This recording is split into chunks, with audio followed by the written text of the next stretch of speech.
Okay. I am fresh off the clock from work, and I just thought I needed to come to you guys and share this with you. Um, I have been following a young lady's story via Instagram. I swear these social networks, they are they're kind of good for some things. Her name was Charnet, and from Instagram, I just felt like I knew her. Never met the girl a day in my life, but I just felt like I knew her. She's been battling cancer for about a year now, about a year, and she has two little ones, two little babies. Not babies, but they're probably like 4 years old. And they're twins. How ironic. I myself am a twin, a lovely twin. I have a boy twin as well, and his name is Rashad. I love this boy more than I love life itself. We are literally like this. The air I breathe in is the air he breathes out. That's my rider.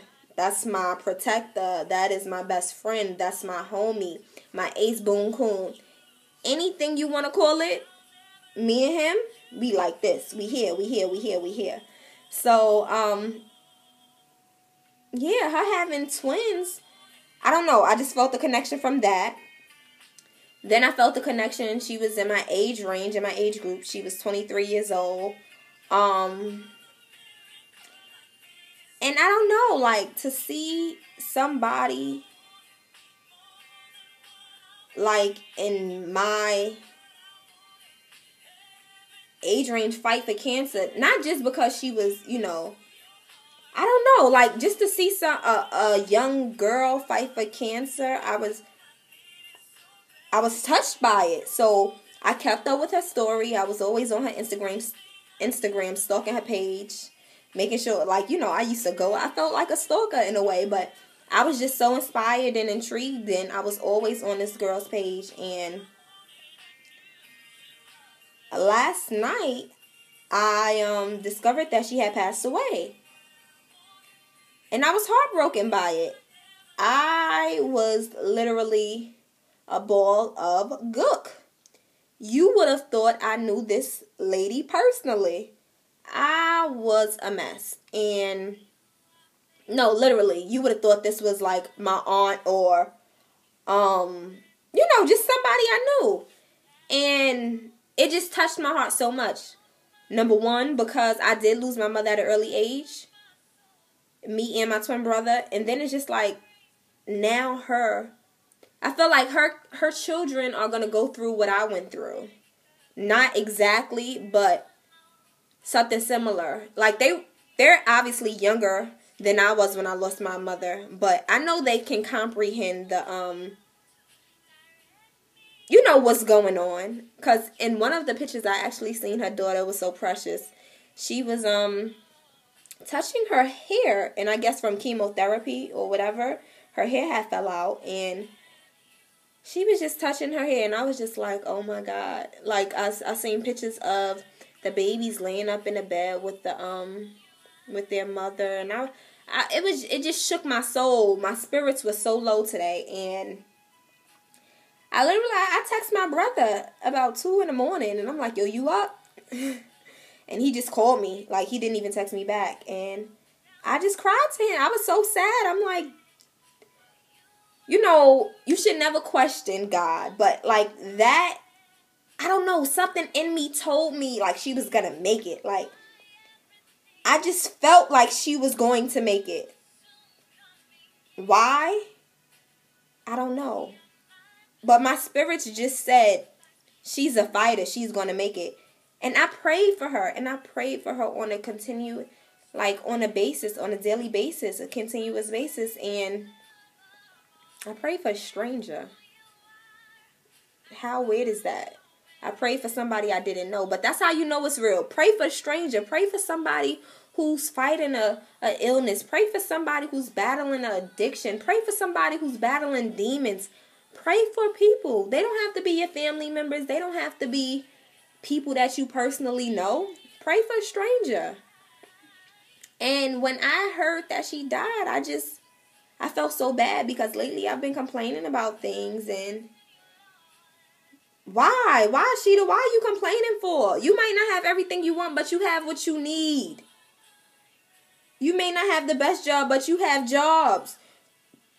You may not, like what you eating today, but you eat.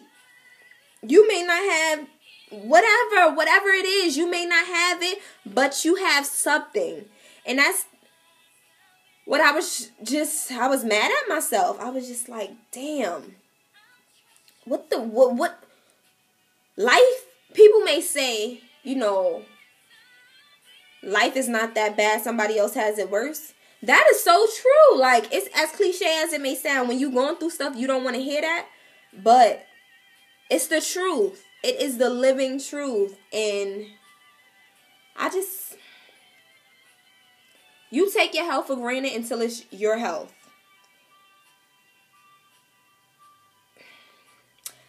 I woke up this morning after I tossed and turned. I didn't really get too much sleep, but I dropped to my knees in prayer like, God, thank you.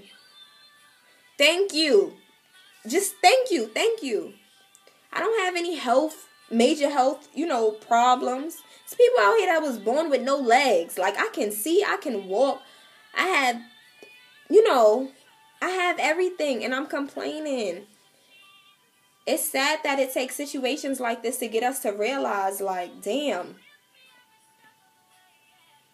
We need to be thankful. We need to be thankful. And we need to live every day like it's our last because, again, as cliche as it may sound, tomorrow is not promised. I don't know what God has in store for me tomorrow. I don't know what life has in store for me tomorrow. But Lord, like, I just want him to know that I'm thankful. I'm thankful. And it's sad something like this has to really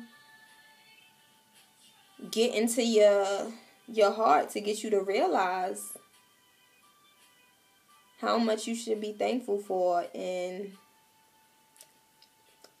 how many other people may be battling things and going through things, and your journey might be a piece of cake to them. One of her last pictures she posted up was her getting out of the bed with the help by her nurses, and the caption read, "A little weak but still standing." And that signifies so much to me. A little weak but still standing. The statement alone to go along with her picture, if you would have, it was powerful. And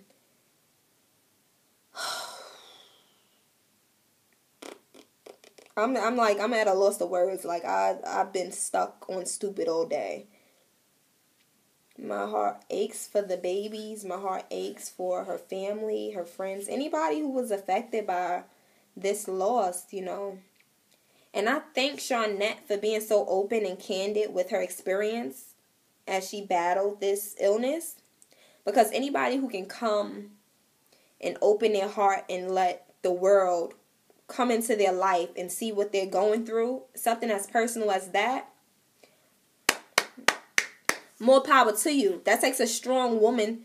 Because people are so judgmental nowadays. And they'll make comments and be it positive or negative. So I thank her for letting me see that, letting the world see that, sharing her life with us. Today was her homegoing ceremony, and I read that, she was put away beautifully, and I'm sure she was. To her family, to her friends, anybody, my condolences go out to you guys. I pray that God covers you with his love, mercy, and grace. Wrap you tight in his arms with all the love that you need. Because right now, during this trying time, you will need it. I'm not going to say it's going to be okay because it is not. It's not. But time will heal your wounds, and hopefully it could just help you through this time. Because losing a mother is not easy for the babies. Losing a friend is not easy. Losing a sister, losing a daughter, losing anybody is not easy. But I just hope that you guys can push through this. And I know the babies probably have earned a lot of new family members because Charnet's story inspires so many people. So I know you guys have gained so many supporters through this time. Nobody will ever be able to replace your daughter, but I'm sending you my love. I'm sending you my support. And I just want everybody to just live their life each day at a time. Because tomorrow is not promised. I don't know what God has in store for me. I don't know. I can leave this earth today or tomorrow or God forbid, but it can happen. I just want to be thankful for what I have while I'm here. I hope everybody has a wonderful night, and that's just some food for thought. So you digest it and think about it. Be thankful.